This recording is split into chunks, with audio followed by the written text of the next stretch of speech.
Ruben Amorim memuji keberhasilan Mikel Arteta mengembalikan Arsenal ke persaingan teratas Liga Inggris.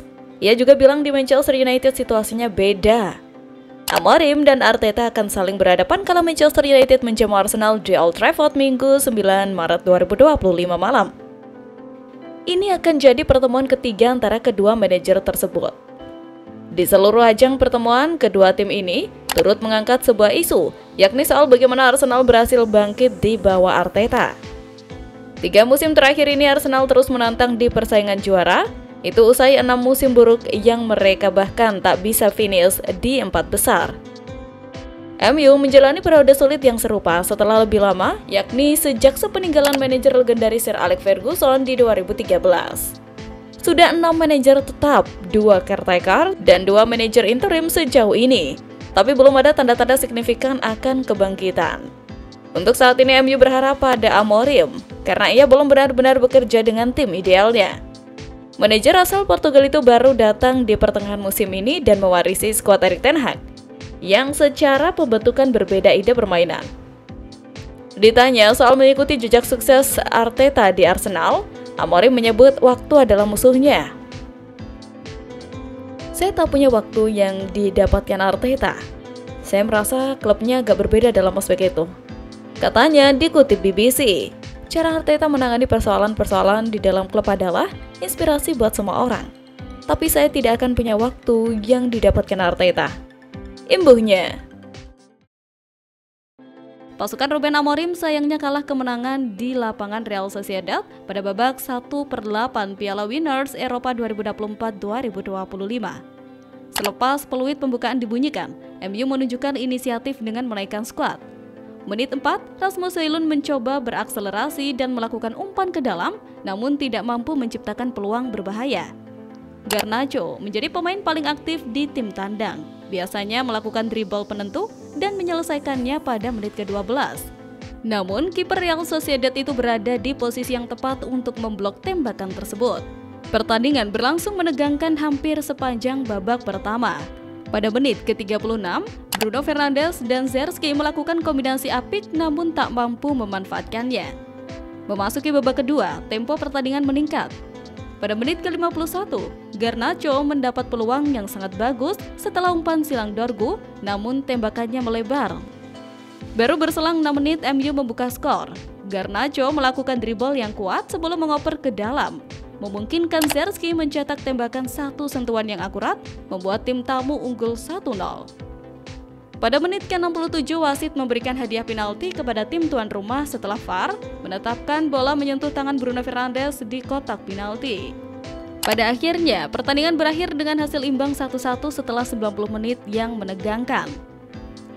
Sementara itu, Rasmus Højlund dilaporkan marah besar setelah rekan setimnya Diogo Dalot gagal memberikan umpan kepadanya dalam situasi yang seharusnya bisa berujung gol mudah. Insiden ini menjadi sorotan utama setelah pertandingan dengan legenda lini tengah Manchester United, Paul Scholes, bahkan menyebut tindakan bek Portugal itu sebagai kriminal. Bek sayap asal Portugal itu dinilai gagal memanfaatkan pergerakan cerdas Rasmus Højlund di babak pertama. Scholes juga menyoroti sikap Alessandro Garnacho yang dinilainya merajuk. Kinerja MU dinilai terus menurun, pelatih Ruben Amorim dianggap gagal membawa perubahan sejak ditunjuk pada November 2024.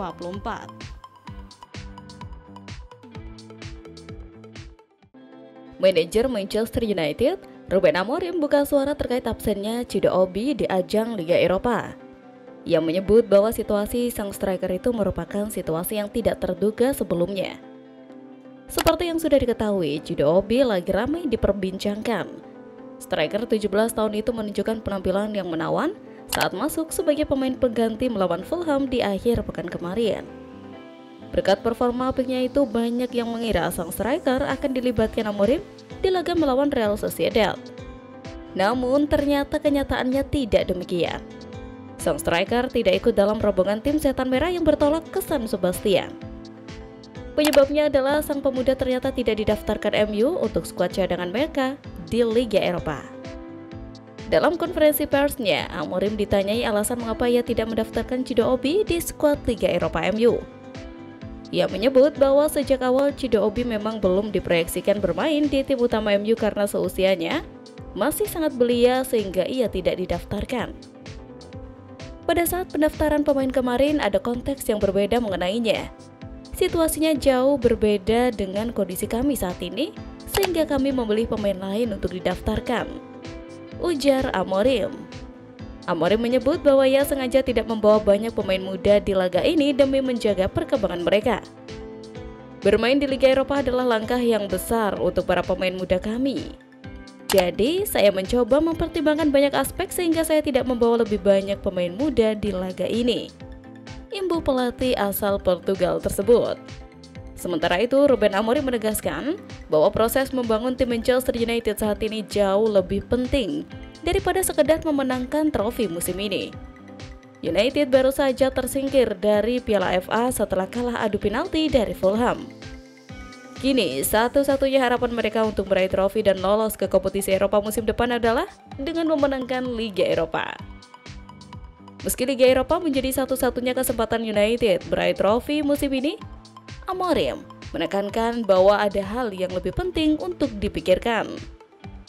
Orang-orang melihat Liga Eropa sebagai satu-satunya kompetisi yang bisa kami menangkan, terutama karena koneksinya dengan lolos ke Liga Champions. Tapi sejujurnya kami punya hal yang lebih besar untuk berpikir, ujarnya. Amorim mengakui bahwa fokus utama saat ini adalah membangun fondasi tim yang kuat. Ia yakin bahwa proses ini akan membawa manfaat lebih besar dari sekedar memenangkan trofi musim ini. Ole Gunnar Solskjaer, ex-manajer Manchester United, berbagi pandangan untuk klub kesayangannya ini bila mereka ingin kembali berjaya di masa depan. Menurut juru taktik asal Norwegia itu, Setan Merah mesti mempertahankan dua pemain senior mereka ini. Kedua pemain yang dimaksud Solskjaer adalah Kapten Bruno Fernandes dan ex-Kapten Harry Maguire. Di mata sang mantan pelatih Manchester United, keduanya adalah sosok pemimpin yang memiliki kualitas dan tak boleh dipandang sebelah mata. Bagi Solskjaer, Bruno dan Maguire adalah contoh pemain yang tahan banting dan selalu ingin berusaha dan bekerja keras untuk memberi yang terbaik di atas lapangan. Mereka bertahan, tidak menyerah begitu saja pada kesempatan pertama, bertahan di sana dan melakukan yang terbaik sebisa mungkin, ungkapnya.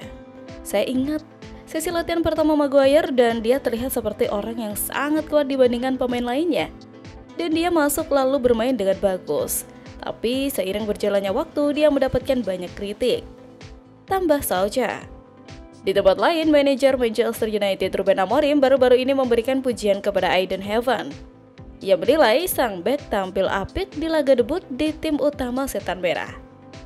Dalam wawancaranya seusai laga, Amorim ditanya keterangan seputar penampilan debut Heaven di skuad Manchester United.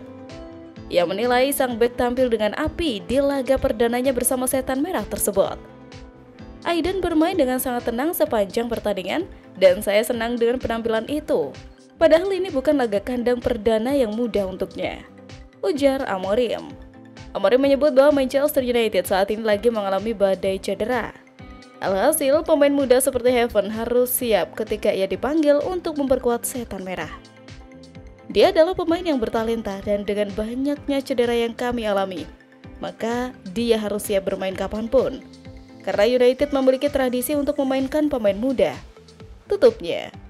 Heaven berpotensi mendapatkan kesempatan lagi untuk bermain di skuad Manchester United pada tengah pekan nanti. Setan Merah akan bertandang ke markas Real Sociedad dan Setan Merah lagi kekurangan bek tengah jelang laga ini.